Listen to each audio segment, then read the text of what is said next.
From the Western Mass News studios in Springfield, this is Western Mass News Getting Answers with Dave Mattson. Good to have you with us for this week's edition of Western Mass News Getting Answers. Every week I'm joined by political and business leaders and other newsmakers to talk about the issues that impact you.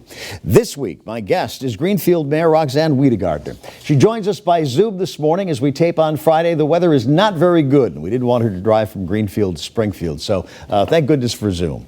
Roxann Wedegartner was sworn in to office to a 4-year term on January 2nd, 2020. In addition to her mayoral duties, she currently serves on the Greenfield School Committee. Serving her community, though, has really been a part of her life, serving on numerous boards and committees in the town of Warwick and then in Greenfield, where her and her family moved in 1980. Time permitting, we're going to focus on the impact of the COVID-19 pandemic on Greenfield, the overall state of the city and its financial stability, and the biggest drop in property taxes in 10 years. Like many other Western Mass News mayors, your first term in office, Mayor Wedegartner, is centered around dealing with the COVID-19 pandemic. Probably not what you expected when you took office. How are the numbers looking right now? Yeah, thank you for having me, Dave. I'm excited to be here today. Well, the numbers right now, today, or as of yesterday, I haven't seen today's numbers yet, are good for the month of February, because January was really an onslaught. We had a total of 1,416 cases in January alone. So we got hit hard by the Omicron and Delta, both. It was a double whammy.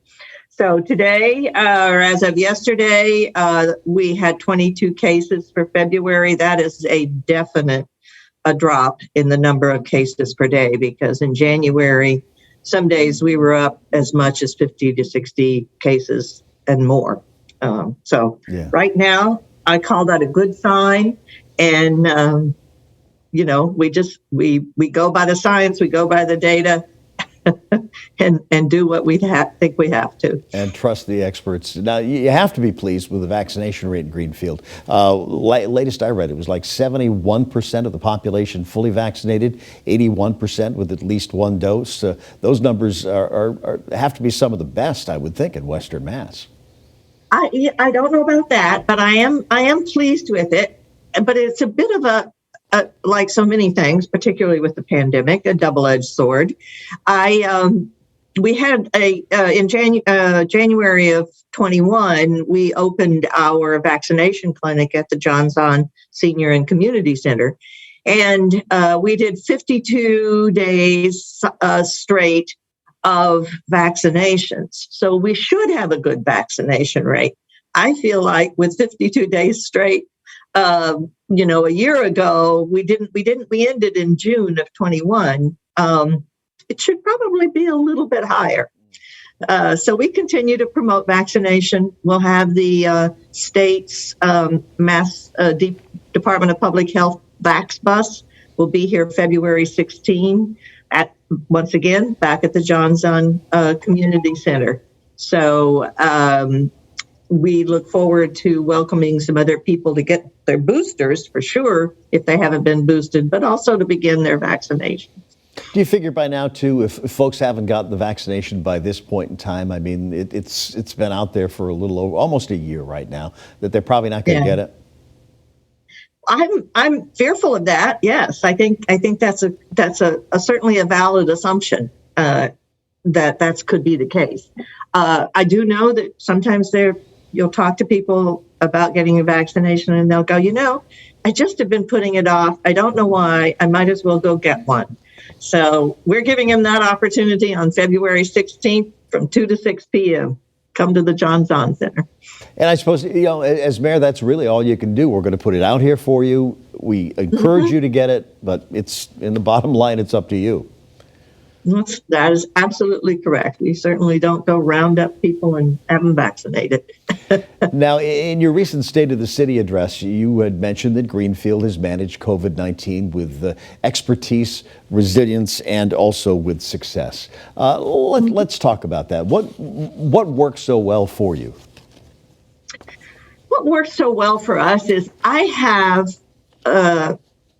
I consider myself blessed with a team of really good people who know public health and know emergency response. So that's our fire chief, Bob Strahan, our health director, Jennifer Hoffman. And the city of Greenfield will always rise to the occasion, both in terms of its people and the people that work for the city. So we started early in March of 2020. And we set up the John Zahn Community Center as our emergency management center, and never looked back. Really, we were there for until we closed it in June. And as I said, we operated as a command center. We met daily. We looked at the science. We did as much as we could. We brought around masks as soon as we could. We, started as soon as vaccinations were available in 21. We set up this, we basically turned our emergency management center into a vaccination center. Our seniors didn't have access to their senior center for a while, but I think they were better served by, unfortunately, having to stay in anyway. Well, it sounds like you really did it, and the fact that with COVID, the key to this was getting on it early. Yes, and I don't want to say I want to make sure that viewers understand, because Greenfield is the hub of Franklin County, and we are the county seat. We took it upon ourselves to make sure that it was a countywide effort as much as it possibly could be. So we certainly worked hand in hand with the Franklin Regional Council of Governments, Linda Dunleavy, D.B. Walker, and their medical emergency corps out of there helped immensely. So it was a countywide effort. Let's talk about the impact of COVID on businesses in Greenfield. And I love Greenfield's downtown is one of my favorites. Just really, it's cozy. It's just fun. It's a city, but it also feels like a town. Well, that's good to hear. But let's talk about the overall impact on business there. Did they take a big hit, or did most of the businesses hold steady?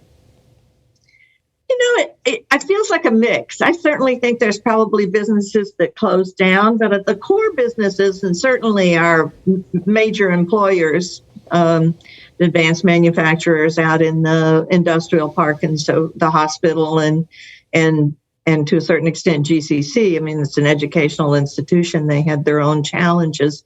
All have weathered it well and pivoted when they needed to, and so forth. So our smaller businesses, our downtown businesses, and personal services care. So the massage therapists, the nail salons and beauty salons, they hurt. They were hurt. They were hurt by the lockdown.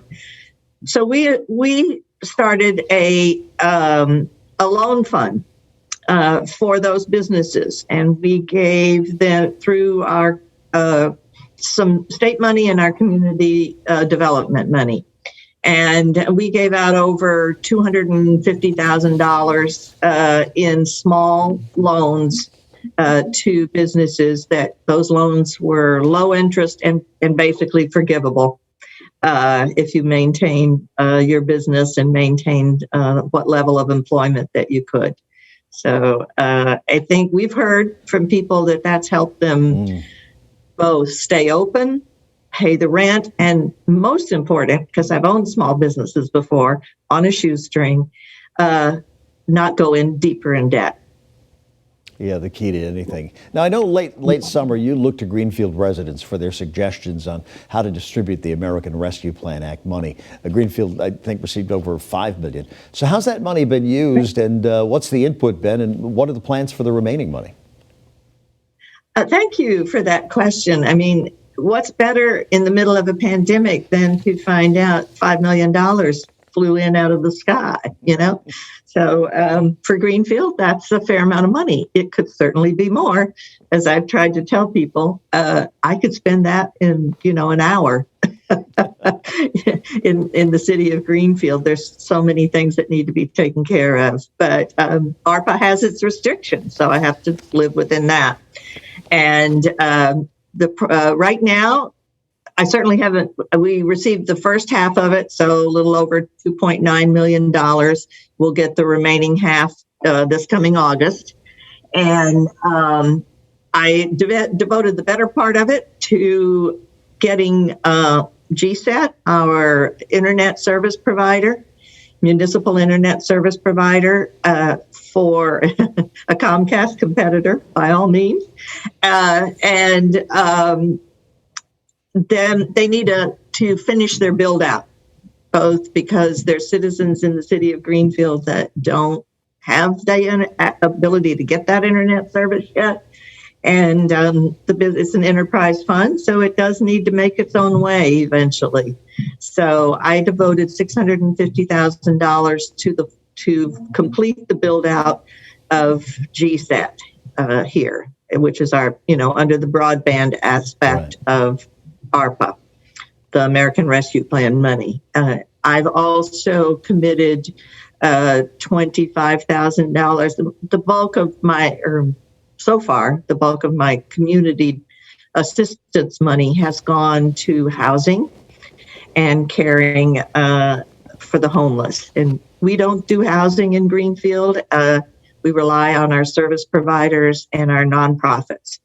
So $25,000 has gone to the Greenfield Housing Authority to assist them in renovations in one of their homeless shelters on Main Street that handles the most vulnerable of our homeless citizens and those people who struggle both with mental illness and substance abuse as well.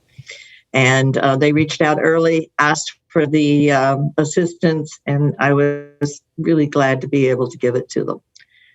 We've also given $25,000 to the Interfaith Council because also does work. They provide small loans to people who may need first and last rent for new housing. They may have an emergency need to go into a hotel and that sort of thing. And the other $25,000 went to the soup kitchen. We call it the Stone Soup Cafe, which is our pay what you can free meal to most people. But if you've got a few bucks and you want to pay when you go get your meal on Saturday, they've done an amazing job. They've been in existence for years, quite a few years now, and they have a food pantry as well where you can get your own groceries when you come pick up your meal. And that money, that $25,000, went to assist them in furthering their food pantry. All right, we have to take a break. And when we come back, the mayor and I are going to talk about how Greenfield managed the largest drop in property taxes in 10 years there.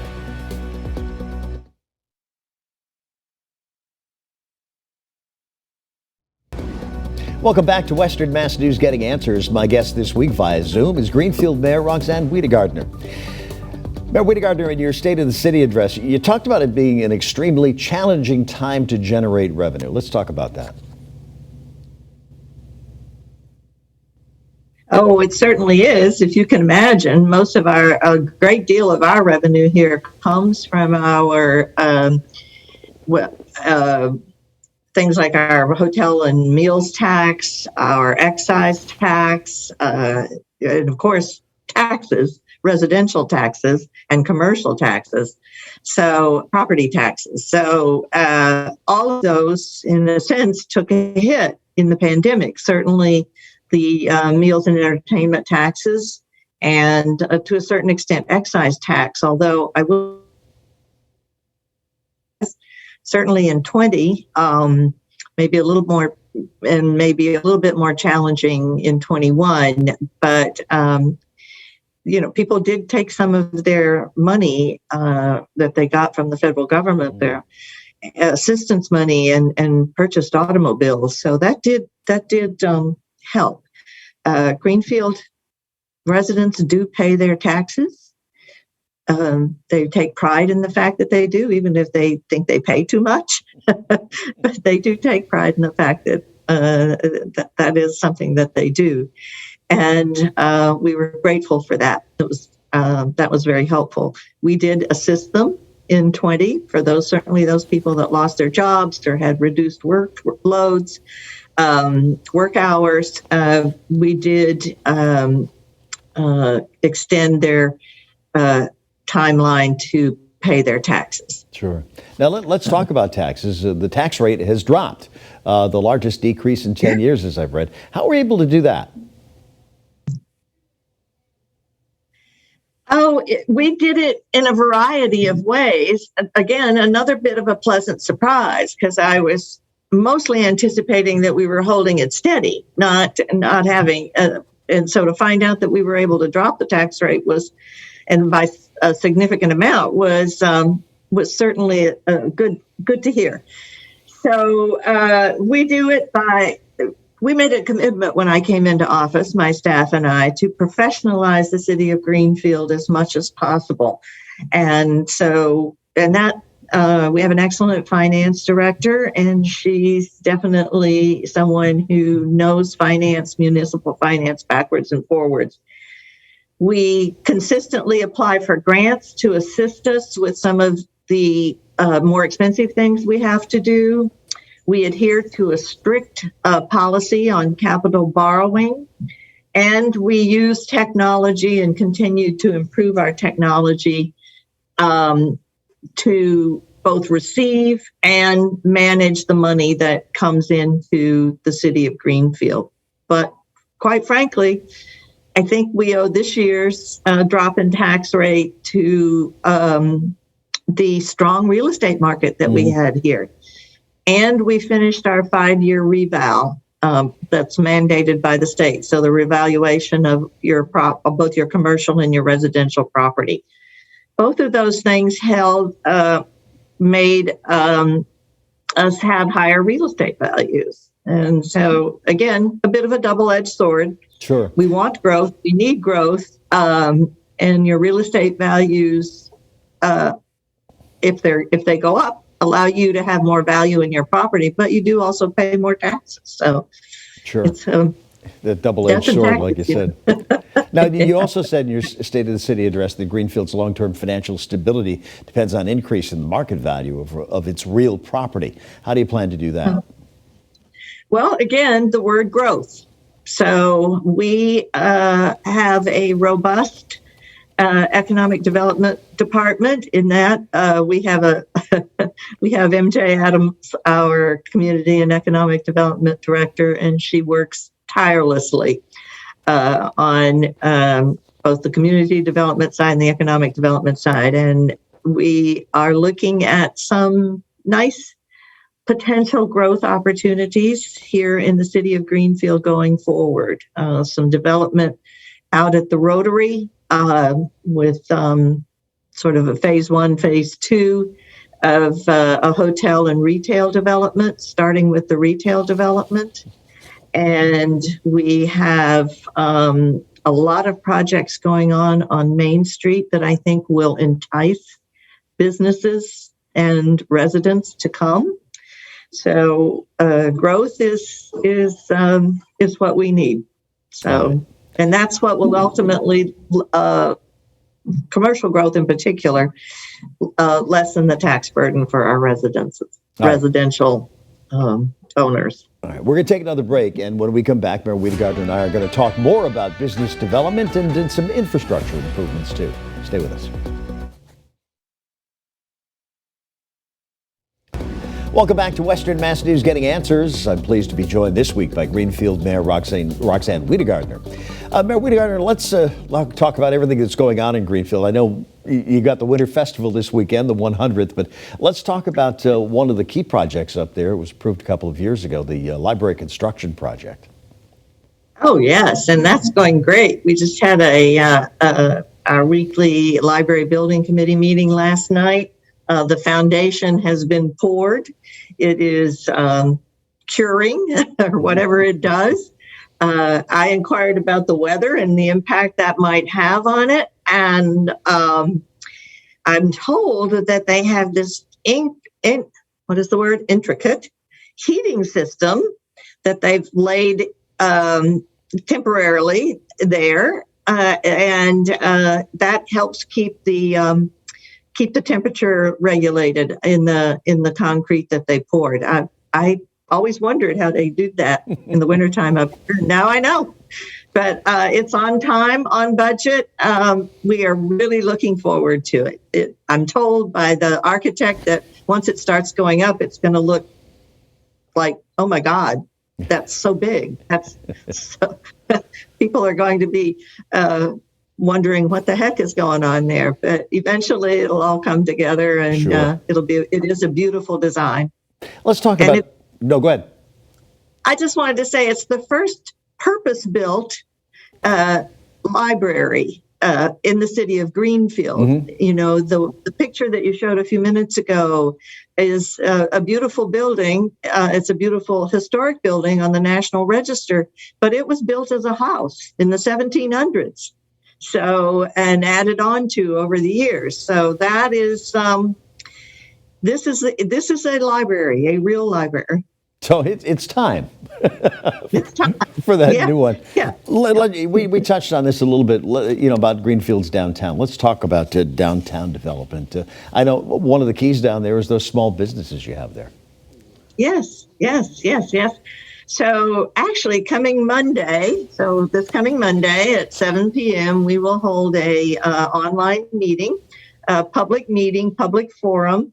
It's a reboot of what we tried to do in late February of 20, just before the pandemic hit.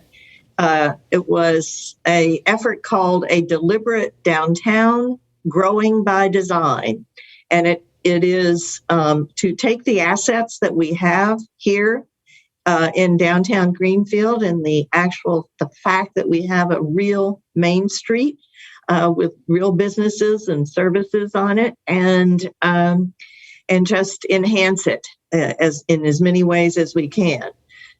So we'll be focusing on the upcoming efforts for Main Street in that meeting on Monday night at 7 p.m. And it will talk about Main Street's redevelopment, literally the street. The state has authorized a $5 million grant for the Department of Transportation to come and redesign Main Street from Route 2A, High Street, down just before the Rotary.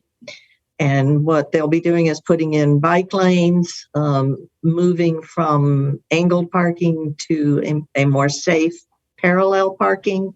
They'll be redesigning the intersections to make them even more handicap accessible and safer. And from there, we have some opportunities to explore some grants that will help us also then do some complementary work on our sidewalks. So it'll be the state's doing, curb to curb, but then we'll do the business side on the sidewalks. All right. Well, Mayor Wedegartner, among other programs that we have going. Among others, I hate to say it, but we have run out of time. We have to do this again. The next time we do it, let's do it in person. Oh, I like that idea. I'm always up for a little trip to Springfield. All right. Weather permitting, we'll play on that. Yeah. So thank you again. Good luck with the Winter Carnival this weekend.